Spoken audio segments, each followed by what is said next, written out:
नमस्कार दोस्तों, एक बार फिर से स्वागत करता हूं आपका स्कॉलर्स के डिजिटल प्लेटफॉर्म पर। आज हम लोग करेंगे सितंबर के अंदर हुए एग्ज़ाम का सेकंड पेपर का एनालिसिस। आई होप आप जुड़े होंगे और अपने दोस्तों को भी जोड़ा होगा। शेयर कीजिए, आनंद उठाइए और बेस्ट अप्रोच के साथ सोल्व कीजिए। तो विदाउट फर्दर डिले स्टार्ट करते हैं आज का पहला प्रश्न। आज का पहला प्रश्न जो आपका सितंबर के अंदर सेकेंड शिफ्ट में जो आपको सीजीएल ने पूछा है रीजनिंग सब्जेक्ट के रिगार्डिंग, वो प्रश्न आपके सामने दिया है। How many triangles are there in the given figure, यानी कहने का मतलब है जो चित्र में आपको त्रिभुज दिए गए हैं वो आपको काउंट करने हैं। तो देखो, अगर बात करूं इस प्रश्न की तो सबसे इजी प्रश्न एक दिखाई दे रहा है जिसमें ये एक आपका ट्राइंगल हो गया, दूसरा ट्राइंगल आपको ये दिखाई दे रहा होगा और तीसरा ट्राइंगल आपको ये दिखाई दे रहा होगा और चौथा ट्राइंगल अपना नीचे चुन्नू मुन्नू टाइप का। तो इस प्रकार इस फिगर के अंदर कितने ट्राइंगल हुए? चार। इतना आसान जिसकी कोई हद नहीं। ये था आपका पहला प्रश्न सीजीएल के अंदर पूछा हुआ। नेक्स्ट क्वेश्चन नंबर 2 की ओर चलेंगे। क्वेश्चन नंबर 2 है आपका एक और आसान प्रश्न जिसमें आपको एक मिरर इमेज पूछा है। बेटा एक बात ध्यान रखना, जब भी मिरर इमेज पूछे तो जो पास वाली चीज है वो आपको पास में दिखाई देती है और कुछ वर्ड हैं जिनके मिरर इमेज नहीं बनते, यानी यू का कोई मिरर इमेज नहीं बनता। देखना हो तो आप इसको बीच से कट कीजिए। अगर किसी अल्फाबेट को कट करने पर दोनों साइड एक जैसी चीज दिखाई दे तो ये मानना उसका मिरर इमेज नहीं बनेगा। जैसे डब्लू में भी आपको ये चीज दिखाई देगी तो डब्लू का भी मिरर इमेज नहीं बनेगा। एक्स में भी आपको ये चीज दिखाई देगी तो एक्स का भी मिरर इमेज नहीं बनेगा। लेकिन इसको ऐसे काटने पर देखो, इस साइड एक अलग आकृति है, इस साइड अलग आकृति है, तो इसका मिरर इमेज बनेगा। ठीक है, एम का भी मिरर इमेज नहीं बनेगा तो आपका एम भी आ गया। और ये ऑप्शन आपको किस में दिखाई दे रहा है? तो आप कहोगे सर यू डब्ल्यू एक्स जे उल्टा इसमें दिखाई दे रहा है, ऑप्शन नंबर 4। ठीक है, नेक्स्ट क्वेश्चन नंबर 3 की ओर चलेंगे और क्वेश्चन नंबर 3 भी आपका एक मिरर इमेज का क्वेश्चन दिया गया है। इस बार नंबर दिया गया है। तो देखो, अगर बात करें इस मिरर इमेज की तो 2 उल्टा दिखाई देगा। इसी तरीके से 4 भी आपको क्या दिखाई देगा? कुछ इस तरीके का उल्टा दिखाई देगा। जो आपको ग्रेटर देन दिख रहा है वो आपको क्या दिखेगा? इस टाइप से लेस देन की लेस देन की तरफ दिखेगा। 3 भी आपको क्या दिखाई देगा? उल्टा दिखाई देगा। स्लैश जो इस साइड आ रहा है वो अब इस साइड चला जाएगा और 9 भी आपको उल्टा दिखाई देगा। और ऐसा आपको किस में दिखाई दे रहा है? देखो, ये चीज उल्टी मतलब ये तो वोटर में आती है, ये ऑप्शन नहीं हो सकता। और यहाँ पर अगर बात करें तो देखो, इसको उल्टा कर दिया तो ये भी नहीं हो सकता। अब बात करें यहाँ पे 3 को ऐसा का ऐसा रखा, ये भी नहीं हो सकता। तो ऑप्शन नंबर आपका क्या था? 2। ये था आपका क्वेश्चन नंबर 3 जो आपको सेकेंड शिफ्ट में पूछा गया था 2024 के सितंबर में हुए एग्जाम के अंदर। नेक्स्ट क्वेश्चन नंबर 4 की बात करते हैं, जहां पर आपको दिया गया है कि जो रिलेशन 2, 3 और 17 के अंदर है, जो रिलेशन 5, 2 और 21 में है, वैसा ही रिलेशन ऐसे 4 ऑप्शन जो दिए गए हैं वो किस में से है। बेसिकली ये जो प्रश्न पूछा गया है वो आपका सादृश्यता नाम के टॉपिक से लिया गया है। यहाँ पर आपको क्या करना होता है? रिलेशंस देखने होते हैं कि किस तरीके से ये रिलेशंस बने हुए हैं तीन संख्याओं के बीच। तो देखो, अगर मैं 2, 3 से 17 की बात करूं तो 2, 3 से 17 कैसे आ सकता है? वो ऐसे आएगा, 2 मल्टीप्लाई बाई 3 और प्लस 11 करोगे तो आपको क्या मिलेगा? 17। ठीक है, क्या ये बात यहाँ पे भी लागू होती है? तो आप देखोगे 5 गुना 2 कितना आ गया? 10, और 10 में 11 जोड़ने पर कितना आता है? 21। ठीक है, तो ये बात बिल्कुल सेट हो गई, दोनों जगह अपन ने चेक कर लिया। ऐसा कौन से ऑप्शन में दिखाई दे रहा है? तो पहला ऑप्शन चेक करने पर तो आप कहोगे सर 3 गुना 4 कितना आ गया? 12, और प्लस 11 ऐड करेंगे तो कितना आ गया? 23 आ गया। तो इसका मतलब आपका ऑप्शन नंबर ए ही सही हो गया। अब इसमें आगे चेक करना मत, जो चेक करेगा वो मूर्ख आदमी है, क्योंकि सीधी सिंपल सी बात है कि पहले में ये लॉजिक सेटिस्फाइड हो गया है। ठीक है, नेक्स्ट क्वेश्चन नंबर 5 की ओर चलेंगे। तो क्वेश्चन नंबर 5 आपका जो दिया गया है वो दिया गया है repeated series, you can say continuous series also. और इस सीरीज का जो समाधान है वो अपन करते हैं या तो ग्रुप बनाकर या फिर ऑप्शन से। सबसे पहला काम अपन ग्रुप बना के करने की कोशिश करेंगे। ग्रुपिंग कैसे बनाते हैं वो सुनना मेरी बात। आपको ये टोटल चीजें काउंट करनी होगी विथ स्पेस, यानी सारी चीजें गिननी है आपको ब्लैंक के साथ।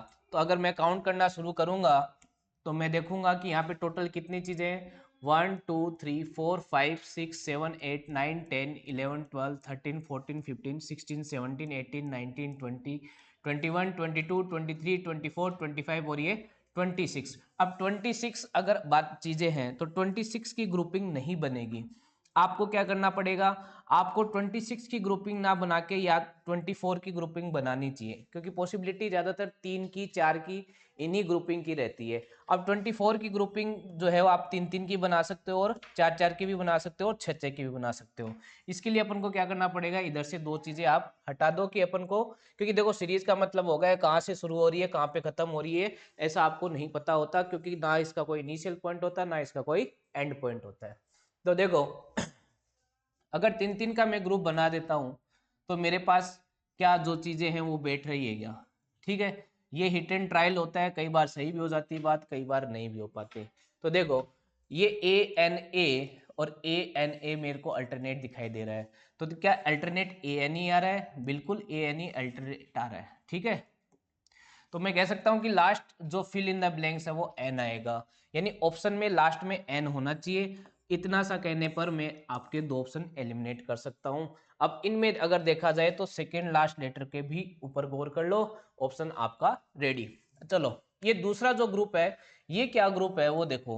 अगर बात करें इस ग्रुप की तो ये ग्रुप क्या चलता है, एन ए बी। तो आपका आया एन ए बी और यहां पर आएगा एन और यहां पर क्या आएगा बी, ठीक है। यहाँ पे भी एन ए बी और यहाँ पे भी ए एन ए आ ही गया आपका। ओहो माय डियर स्टूडेंट, देखो यहाँ से अपने एन भी निकाल लिया था और सेकेंड लास्ट लेटर ए भी निकाल लिया था। इससे ज़्यादा चेक करने की जरूरत थी नहीं, लेकिन मैंने आपको चेक करवा दिया, क्योंकि अब ऑप्शन नंबर 3 भी नहीं हो सकता, आपके पास एक ही ऑप्शन बच गया था।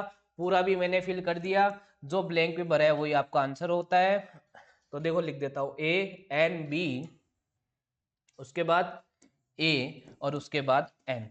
क्या सेम है अपना answer, A N B A N, बिल्कुल। ये था आपका क्वेश्चन नंबर 4 का आंसर, सॉरी क्वेश्चन नंबर 5 का आंसर। नेक्स्ट क्वेश्चन नंबर 6 की ओर चलेंगे। स्पीड तेज नहीं होगी, आई थिंक आपको बात आराम से समझ में आ रही होगी। क्वेश्चन नंबर 6 की ओर चलते हैं।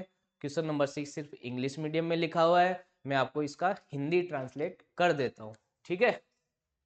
इंग्लिश में जिसको जिसको समझना है वो लिखा हुआ है, मैं हिंदी वालों की बात करूंगा क्योंकि हम हिंदी राष्ट्र के लोग हैं। देखो ये पर्सन क्या कहता है कि किसी कूट भाषा में लेट इट गो को VCNTAP लिखा गया है, दिस इज इट को MQVCLS लिखा गया है, तो बताओ उसी भाषा में IT यानी इट को क्या लिखा जाएगा। आई होप आपको हिंदी में समझ में आ गई होगी। कहने का मतलब इतना सा है कि इट का कोड क्या होगा। तो अगर बात करें इट का, तो इट मेरे को यहाँ पे दिखाई देना पड़ रहा है, तो इट का कोड या तो VC होगा या NT होगा या AP होगा, ठीक है। दूसरी लाइन में कहीं पे इट आया है तो बिल्कुल यहाँ पे भी इट आया है, यहाँ पे इट आया और यहाँ पे भी इट आया है, तो एक कोड ऐसा होगा जो दोनों में आया होगा। देखो ये कोड VC आया, दोनों में आया ना, तो ये VC ही इट का कोड हो जाएगा और आपका आंसर डन हो जाएगा।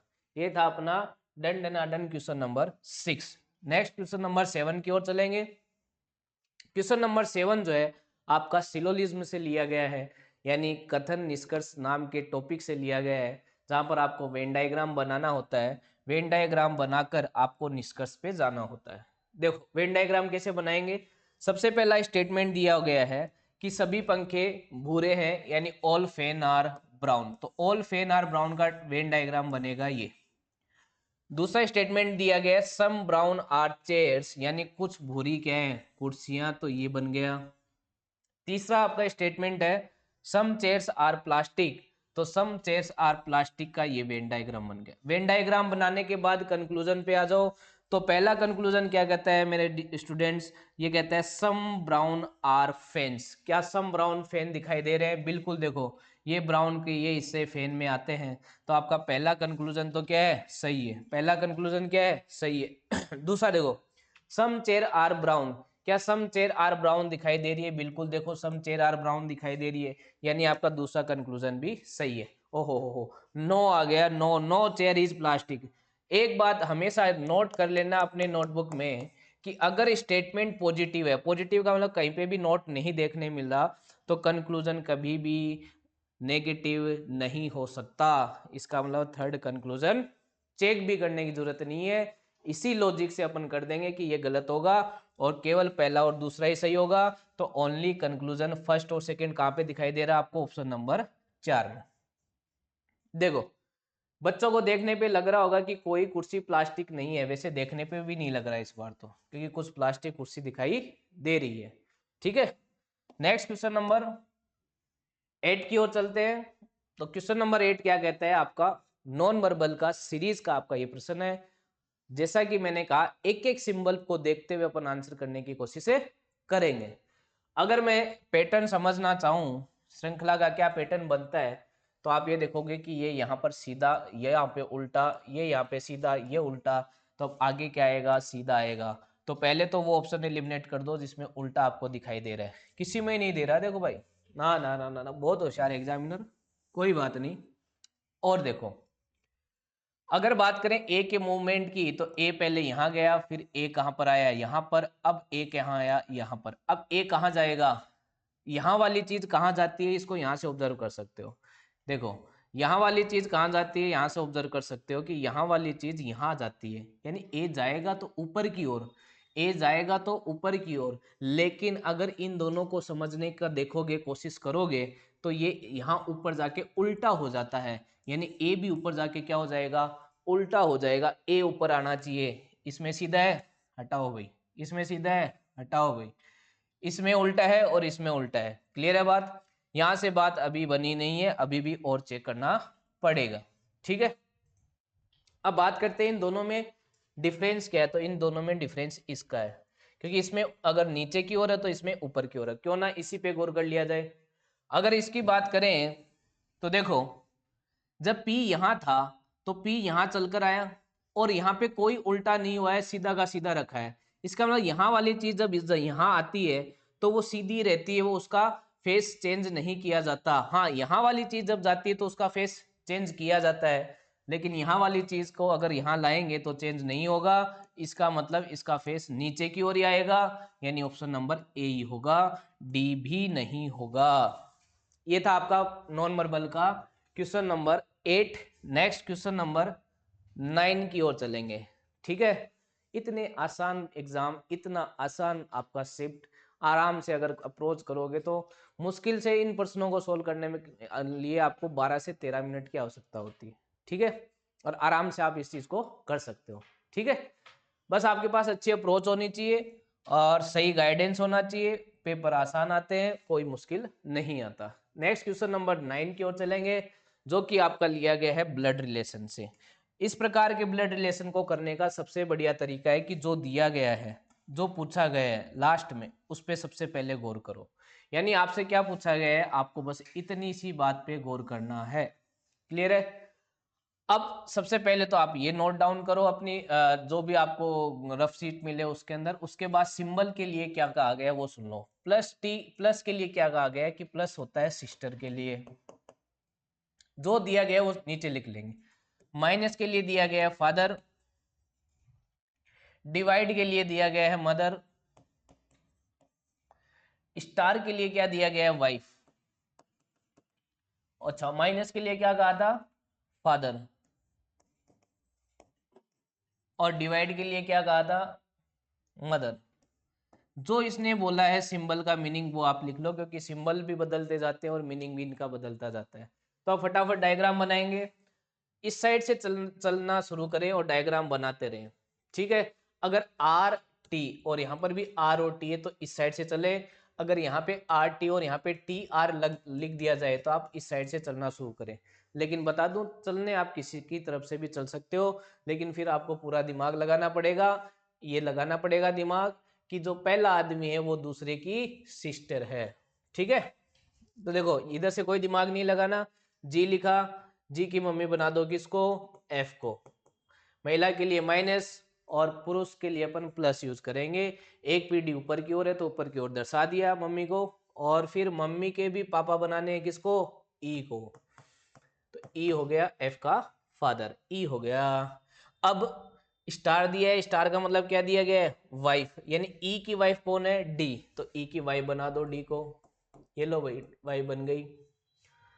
अब डी की मदर कौन है, सी, तो डी की मदर बना दो सी, ठीक है।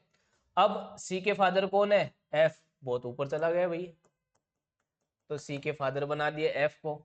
अब सी के फादर कौन, सी के फादर बी है मेरे भाई, बी बी, ठीक है। अब बी की सिस्टर कौन है, ए, तो बी की सिस्टर बना दी ए को।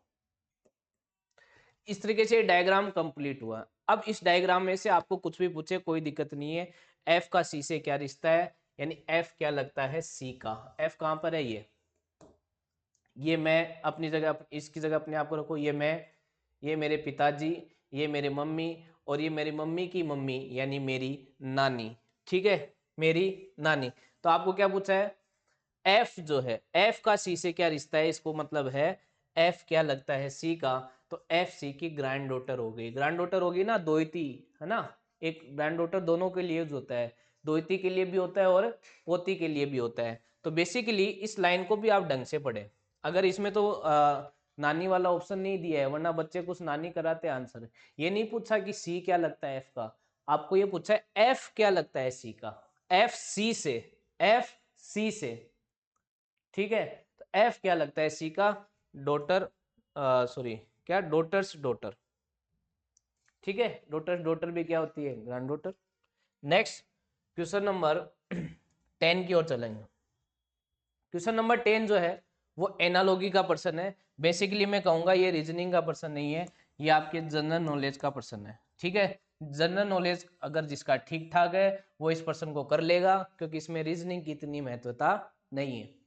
प्रश्न क्या है, ये कह रहा है कि इजिप्ट का एक नील नाम वर्ड से एक संबंध है, तो इजिप्ट का नील से क्या संबंध है, नील बेसिकली एक नदी है, ठीक है, जो कि इजिप्ट के अंदर बताई जाती है।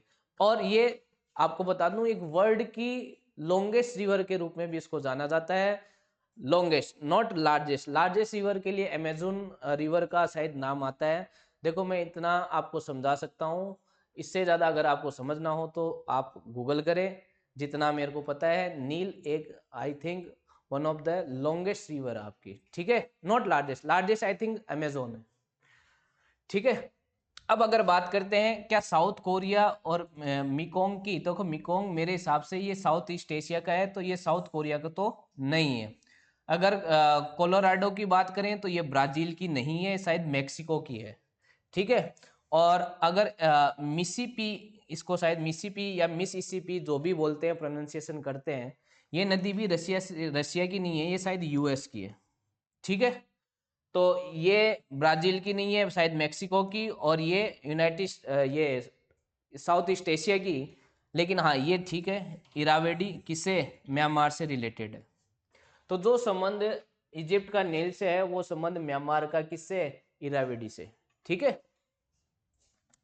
तो ये आपकी जनरल साइंस का या जनरल नॉलेज का पर्सन, सॉरी साइंस का तो नहीं कह सकता, जनरल नॉलेज का पर्सन, ठीक है। स्टैटिक आपका थोड़ा अच्छा होना चाहिए इस पर्सन को करने के लिए। नेक्स्ट क्वेश्चन नंबर अपन बढ़ते हैं 11th की ओर, जो कि अपनी रीजनिंग का पर्सन आ गया है वापस से। In a certain code language it's your life is written as O boko, it's your food is written as B A C O B O, how will food be written in that same language. कहने का मतलब हिंदी में मैं आपको समझाता हूँ, यदि किसी कोड भाषा में इट्स योर लाइफ को ये कोड किया जाता है, इट्स योर फूड को ये कोड किया जाता है, तो बताओ फूड का कोड क्या होगा। तो देखो सीधी सिंपल सी बात, अगर बात करें कि फूड कहाँ है, तो आप कहोगे सर फूड यहाँ है, यानी कहने का मतलब इतना सा है कि फूड केवल सेकेंड रो के अंदर है, सेकेंड लाइन में, और कहीं फूड नहीं है। तो फूड का कोड अकेला ऐसा होगा जो दोनों में एकदम यूनिक रखेगा दूसरी लाइन में। देखो it's your life, it's your love तो दोनों में कॉमन है, यानी दो कोड तो कॉमन होंगे, और वो कॉमन कोड को काट दो तो आपका आंसर आ जाएगा, एक तो बीओ कट गया और एक सीओ कट गया। तो ऊपर तो एओ किसका कोड हो जाएगा, लाइफ का कोड हो जाएगा, और नीचे वाली में जो बी ए कोड है वो किसका हो जाएगा, फूड का कोड हो जाएगा। तो फूड का कोड क्या आ गया, बी ए हो गया, ठीक है, बात आई समझ में। नेक्स्ट क्वेश्चन नंबर 12th की ओर चलते हैं। क्वेश्चन नंबर 12 क्या कहता है, देखो यदि शब्द सिस्टम के प्रत्येक अक्षर को अंग्रेजी वर्णमाला के क्रम में व्यवस्थित कर दिया जाए तो कितने अक्षरों की स्थिति बदल जाएगी। हालांकि इसको लिखना चाहिए था कि बाएं से दाएं व्यवस्थित कर दिया जाए, लेकिन एग्जाम में भी नहीं लिखा तो मैं कैसे लिख सकता हूं। ठीक है, आप हमेशा याद रखना, व्यवस्थित करने का मतलब होता है बाएं से दाएं, लेफ्ट टू राइट। चलो कैसे करेंगे, जो शब्द दिए है उसके क्रमांक लिख लो, 19, 25, 19, 20, 5 और 13। क्रमांक लिखने से तेजी और एक्यूरेसी दोनों आती है। बाएं से का मतलब इस साइड से होता है और दाएं से का मतलब इस साइड से होता है, तो अपन चलेंगे बाएं से इनको अरेंज करते हुए। सबसे पहले क्या आता है 5, तो 5 लिख दिया। उसके बाद क्या आएगा 13, तो 13 लिख दिया। फिर क्या आएगा 19, तो 19 दो बार है, दो बार आगे। उसके बाद 20 और इसके बाद 25। तो बाएं से दाएं अपन ने अरेंज कर दिया। कितनी चीजों की स्थिति यथावत रही, तो आपने कहा सर एक चीज की यथावत रही, लेकिन प्रश्न में क्या पूछा वो सुनो। उसने पूछा है तो कितने अक्षरों की स्थिति बदल जाएगी यानी चेंज हो जाएगी। तो 1, 2, 3, 4 और 5, 5 चीजों की जो है वो पोजीशन बदल जाएगी, क्योंकि यहाँ पे पहले 20 था, अब 19 आ गए। इस तरीके से कितनी चीजें 5। ये था आपका question number 12। Next question number 13 की ओर चलेंगे। क्वेश्चन नंबर 13 एक फिर से आपका नॉन वर्बल सीरीज का एक क्वेश्चन है, एक आसान सा क्वेश्चन है, सिर्फ एक रोटेशन पे पूछा आपको। अगर देखा जाए कि यहां से ये कितना रोटेट हुआ है, तो मैं आपको एकदम आराम से इस रोटेशन को दिखाता हूं। आप मुझे बताओ क्या मैंने ये जो चीज लिखी है यहां से आपको बात समझ में आ रही है क्या। देखो मैंने क्या किया, ये लो ये 4 कोऑर्डिनेट बना दिए। अगर ये इधर रोटेट हुआ है, इधर रोटेट हुआ है, तो क्या ये 45 डिग्री रोटेट हुआ है, बिल्कुल हुआ है। फिर आगे देखो इसमें, तो ये फिर से 45 डिग्री रोटेट हुआ है, बिल्कुल हुआ है। फिर आगे देखो तो कितना रोटेट हुआ है, 45 डिग्री रोटेट हुआ है। तो मेरे भाई अभी भी तो 45 डिग्री ही रोटेट होगा, यानी नीचे की ओर आएगा, बिल्कुल नीचे की ओर आएगा। तो ऑप्शन नंबर बी हो जाएगा। आसान प्रश्न, ठीक है। नेक्स्ट क्वेश्चन नंबर 14 की ओर चलते हैं और तेजी के साथ अपन आगे बढ़ रहे हैं क्वेश्चन नंबर 14 की ओर। और एक और आसान प्रश्न आपके सामने दिख रहा है, एक नंबर सीरीज जो कि बढ़ती हुई आपको दिखाई दे रही है। नंबर सीरीज में क्या बढ़ता है, देखो 99, 123, 150, 180, 213। क्या आपको बहुत तेजी से बढ़ती हुई दिखाई दे रही है। तेजी से का मतलब क्या है, क्या आपको 99 का कोई मल्टीपल दिख रहा है, नहीं नहीं नहीं नहीं, ना ना ना ना ना। बस सीधा सिंपल सा इनका डिफरेंस देखो, कितने का डिफरेंस है तो बोलोगे सर 24 का, कितने का डिफरेंस है तो बोलोगे 27 का, कितने का डिफरेंस है तो बोलोगे 30 का, कितने का डिफरेंस है 33 का। अरे बात समझ में आई क्या, कितने का डिफरेंस बढ़ रहा है, 3 3 का बढ़ रहा है भाई। तो आगे कितने का डिफरेंस आएगा 36 का। 36 अगर 213 में ऐड करोगे तो आपका आंसर आ जाएगा 6 और 3 9, 1 और 3 4 और 2 4 9। ये है आपका क्वेश्चन नंबर 14। आसान है। नेक्स्ट क्वेश्चन नंबर 15 की ओर चलेंगे। क्वेश्चन नंबर 15 फिर से आपका एक साइलो का प्रश्न है। वेन डायग्राम बनाएंगे, कंक्लूजन निकाल देंगे, आसान आसान चीजें, ठीक है। देखो स्टेटमेंट से अपन बनाते हैं वेन डायग्राम। देखो क्या कहता है, पहला statement no river is mountain, इस बार स्टार्ट ही नो से हुआ है भाई। नो रिवर इज माउंटेन का डायग्राम बनाएंगे ये। फिर कहता है सम रिवर आर एनिमल, तो सम रिवर आर एनिमल बना दिया। सम बर्ड्स आर माउंटेन्स, तो सम बर्ड आर माउंटेन बना दिया। ये बनाने के बाद निष्कर्ष चेक करना है। पहला कहता है no animal is a mountain, कोई एनिमल माउंटेन नहीं है। मैंने आपको कल भी समझाया था कि जब दो चीजें ना तो स्टेटमेंट में जिनका डायरेक्ट रिश्ता हो, ना ही आपको वेन डायग्राम में दिखाई दे डायरेक्ट रिश्ता, तो उनके बारे में कुछ भी कहना गलत है। रियलिटी में कुछ भी कहना गलत है। संभावना में ये सारी चीजें सही हो जाती है, लेकिन ये तो रियल कह रहे हैं भाई। रियल का मतलब क्या कोई पॉसिबिलिटी वाला वर्ड दिखाई दे रहा है, नहीं दे रहा। तो क्या एनिमल और माउंटेन के बारे में कुछ भी कहना सही होगा क्या, नहीं होगा, ठीक है। तो आप कहोगे no animal is a mountain, sir गलत हो गया, यानी पहला कंक्लूजन तो गलत। नो रिवर इज वर्ड, तो ये भी तो गलत हो गया। क्यों, क्योंकि ये रिवर रही और ये वर्ड रही। क्या कोई भी रिवर वर्ड नहीं है, नहीं नहीं नहीं नहीं, ऐसा तो नहीं है, ऐसा तो नहीं है। तो नो वाला बात दोनों ही गलत है, तो यानी दोनों ही आपके कंक्लूजन गलत है। नीदर नॉर इसका क्या हो जाएगा, आंसर हो जाएगा। सुनना मेरी बात, अगर ये कहता है कि कुछ रिवर माउंटेन कुछ एनिमल माउंटेन नहीं है, तो ये बात सही होती। क्यों होती? क्योंकि अब वेन डायग्राम बता रहा है, क्योंकि जो एनिमल रिवर है, जो एनिमल रिवर है वो क्या नहीं होंगे, माउंटेन नहीं होंगे। तो कुछ वाले केस में तो सही था। ये तो कह रहा है कि ये जो एनिमल है वो भी क्या नहीं है, माउंटेन नहीं है। अरे भाई, इनके बारे में ना आप कह सकते ना मैं कह सकता। क्यों? क्योंकि अपन तो वही कह सकते हैं, वो या तो वेन डायग्राम बोले या स्टेटमेंट बोले, इसके अलावा तो मैं कुछ भी नहीं कह सकता। अगर कहते हैं तो गलत है। ये था आपका question number 15। Next question number 16 की ओर चलते हैं। क्वेश्चन नंबर 16 कहता है कि जो रिश्ता आपको इन तीन संख्याओं में दिखाई दे रहा है, तीन संख्या कौन कौन सी दे रखी है आपको, ये वाले 18, 3, 7, 8 और 7, और एक संख्या दे रखी है 14, 2, 1, 0 और 5। इनमें जो रिश्ता आपको दिखाई दे रहा है वो रिश्ता इन चार ऑप्शन में से किस में दिखाई आपको दे। तो पहले तो अपन समझने की कोशिश करेंगे। तो देखो, मैं क्या करता हूँ, जो छोटी चीज होती है ना उसको ऑप्ट करता हूँ, पहले उससे समझने की कोशिश करता हूँ। मैं समझने की कोशिश करूंगा 14, 210 और 5 का रिश्ता। ठीक है, तो मैं यहाँ से ये रिश्ता समझ पा रहा हूँ कि अगर 14 को मल्टीप्लाई कर दूं 5 से, 14 को मल्टीप्लाई कर दूं किससे, 5 से, ठीक है, और जो कितना आएगा 70, और इसको मल्टीप्लाई कर दूं किससे, 3 से, तो मुझे क्या मिल जाता है 210, यानी बीच वाली संख्या मिल जाती है। क्लियर है? अब अगर ये मेरी बात सत्य है तो ये बात यहाँ पे भी लागू होगी। यहाँ पर लागू करके देख लेते हैं, फिर कंफर्म हो जाएंगे कि 18 को मल्टीप्लाई कर दो 7 से, 18 को मल्टीप्लाई कर दो 7 से, जो कि कितना आ जाएगा 8, 7, 56, 6, 5, 7 और 5, 12, 126। अगर इसको 3 से मल्टीप्लाई करूं तो कितना आता है, तो 6, 3, 18, 1, 6 और 1, 7 और 3, 378, और यही अपन को चाहिए था। यानी अपना लॉजिक बिल्कुल सही जा रहा है। क्लियर है बात? चलो, अब ऐसे कौन से ऑप्शन में आता है, तो देखो, अगर मैं मल्टीप्लाई करूं 17 को किसे, 5 से, 17 को किसे करना पड़ेगा, 8 से। तो 17 को मल्टीप्लाई, अब देखो एक चीज और, इतना मल्टीप्लाई करना थोड़ा समय लगेगा, तो क्यों ना लार्ज डिजिट को ही कर लिया जाए, कि इन दोनों को मल्टीप्लाई करो और 3 से मल्टीप्लाई करो, लार्ज डिजिट क्या आ जाए, 2 आनी चाहिए, फिर करेंगे चेक।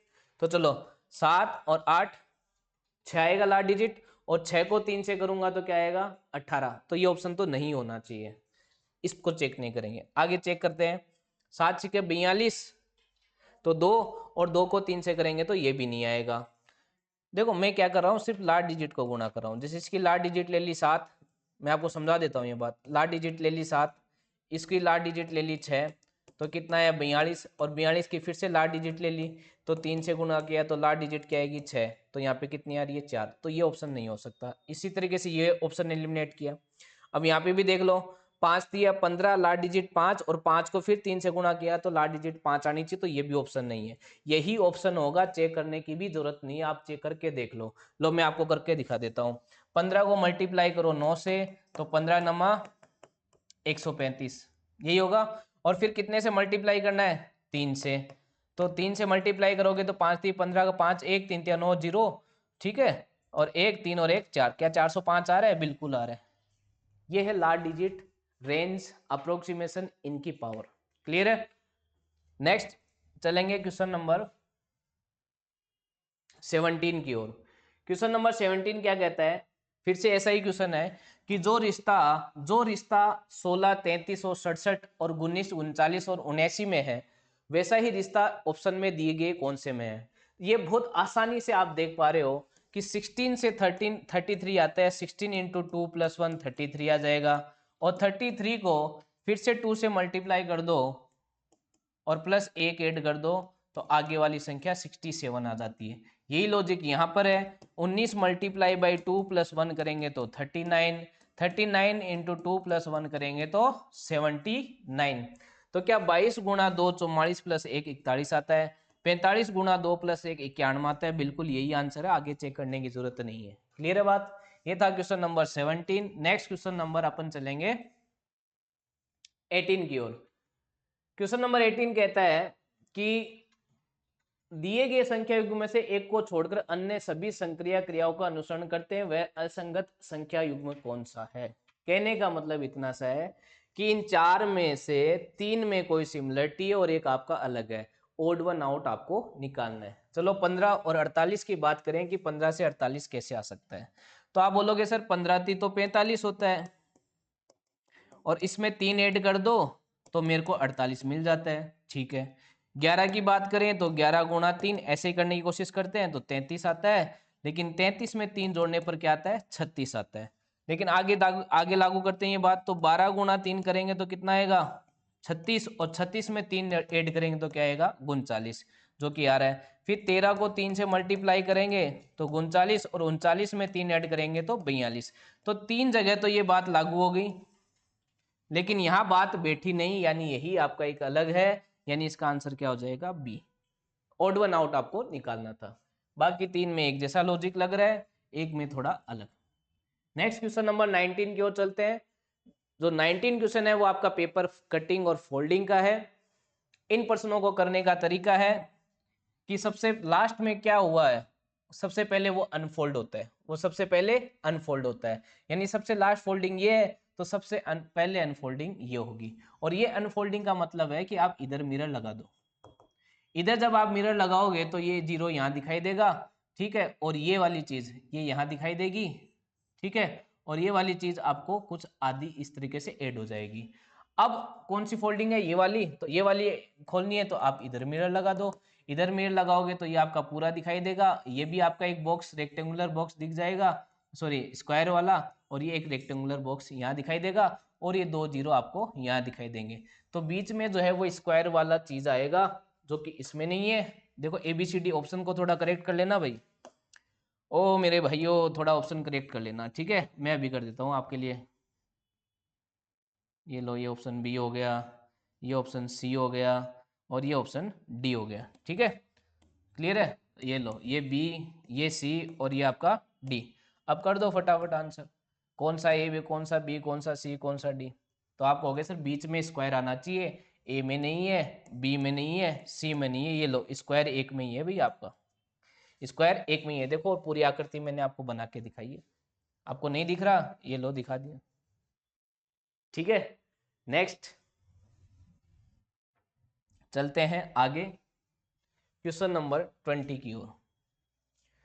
क्वेश्चन नंबर 20 क्या कहता है आपका, ओहो हो, फिर से एक पेपर कटिंग फोल्डिंग का प्रश्न है, और फिर से हमारे जो बहुत ही अच्छे भाई हैं, हमारे मित्र हैं, हमारे दोस्त हैं, हमारे सखा हैं, उनसे थोड़ी सी मिस्टेक हो गई है, कोई नहीं हम सुधार देते हैं। घर में भी ऐसा ही होता है, छोटा गलती कर देता है तो बड़े सुधार देते हैं, हम भी कुछ वैसा ही कर देते हैं। ये लो वो गलती सुधर गई, ठीक है। देखो ह्यूमन टेंडेंसी है, एरर होती है, कोई बड़ी बात नहीं है। ये बी, और ये सी, और ये डी। चलो अब आंसर करते हैं। अगर बात करें इस पेपर कटिंग फोल्डिंग की, तो सीधी सिंपल सी बात है कि जो सबसे लास्ट में जो फोल्ड हुआ है वो सबसे पहले अनफोल्ड होगा, यानी एक मिरर इधर लगेगा। जब यहाँ मिरर लगेगा तो ये डॉट यहाँ दिखाई देगा, और ये डॉट यहाँ दिखाई देगा, और ये आधा कंप्लीट हो जाएगा। अब उसके बाद ये अनफोल्डिंग होगा तो एक मिरर यहाँ लगाएंगे, और जैसे ये मिरर यहाँ लगाएंगे तो ये यहाँ पर दिखाई देंगे, और ये वाली डॉट आपको यहाँ और ये यहाँ, ठीक है। यानी आपको ये वाला पैटर्न कहाँ देखने मिल रहा है, यहाँ तो नहीं देखने मिल रहा भाई, ए में तो नहीं मिला, हाँ बी में मिल रहा है, सी में भी नहीं मिल रहा भाई, डी में भी नहीं मिल रहा, तो ऑप्शन क्या हो गया आपका, बी। ये था आपका क्वेश्चन नंबर 20, बहुत आसान unfolding paper cutting. Question number 21 की ओर मूव करते हैं।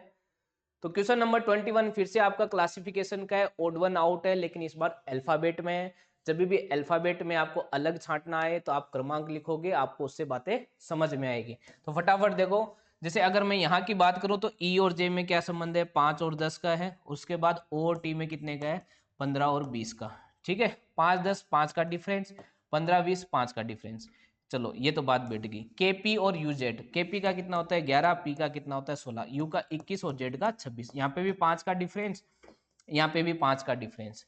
बात करें पी एफ, यानी पी का होता है 16 और एफ का होता है 6, डिफरेंस 10 का चला गया, और मुझे नहीं लगता है कि यह आंसर नहीं होगा। क्यों, क्योंकि दो में सिमिलरिटी देख रहा हूं, तो यहाँ पे भी आप ये सिमिलरिटी जरूर देखोगे 5 5 वाली। इस पे लागू करके देख लो, सी का क्रमांक 3, एच का 8, कितने का डिफरेंस 5 का, m का 13 और r का 18, यहाँ पे भी डिफरेंस कितने का, 5 का। तो क्यों, यही तो हो गया अपना आंसर, क्योंकि इसमें वो 5 वाला डिफरेंस नहीं दिखाई दे रहा है, इसीलिए तो ये अलग हो गया। भाई अलग है, हटाओ इसको, अलग अलग अलग तो चीजें अपन को चाहिए ही नहीं भाई, सब चीजें एक जैसी चाहिए। चलो नेक्स्ट क्वेश्चन बात करते हैं, क्वेश्चन नंबर 22 की, जहां पर आपको एक सिंपल सी कैलकुलेशन करनी है, जो इंस्ट्रक्शन दिए बस उसको फॉलो करना है। क्या करना है, देखो जो कह रहा है, ये क्या कह रहा है, देखो मैं बताता हूँ ये क्या कह रहा है। शायद हो सकता है हिंदी वाले जो विद्यार्थी हैं, गुरुजी हिंदी में लेके आओ पीडीएफ। अरे हिंदी की जरूरत नहीं, इतनी इंग्लिश आनी चाहिए। अगर इतनी इंग्लिश नहीं आती तो फिर एसएससी कैसे निकालोगे, पर्टिकुलर एक इंग्लिश का पेपर आता है, ठीक है, तो ये एक्सक्यूज ना दें। What will come in place of the question mark, प्रश्न चिन्ह की जगह क्या आएगा दी गई समीकरण में, यदि प्लस और माइनस को आपस में बदल दिया जाए, गुणा भाग को आपस में बदल दिया जाए। लो सबसे पहले बदलेंगे, तो 1604 गुणा चला जाएगा भाग की ओर, माइनस चला जाएगा प्लस की ओर, और गुणा 5 माइनस का 73, ठीक है। अब बोर्ड मास लगा दो। बोर्ड मास का मतलब जानते हो, बोर्ड मास का मतलब होता है बेटा, सबसे पहले ब्रैकेट सोल्व होता है, फिर भाग, फिर गुणा, फिर जोड़, और फिर बाकी। तो सबसे पहले भाग सोल्व कर लेते हैं। 1604 में 4 का भाग दे लो, तो 4 0 1 401, प्लस अब इनको गुणा कर दो, तो 5 25 2, 5 दूनी 10 और 2 12 का 2, 1 25 और 1 26, और माइनस का 73, ठीक है।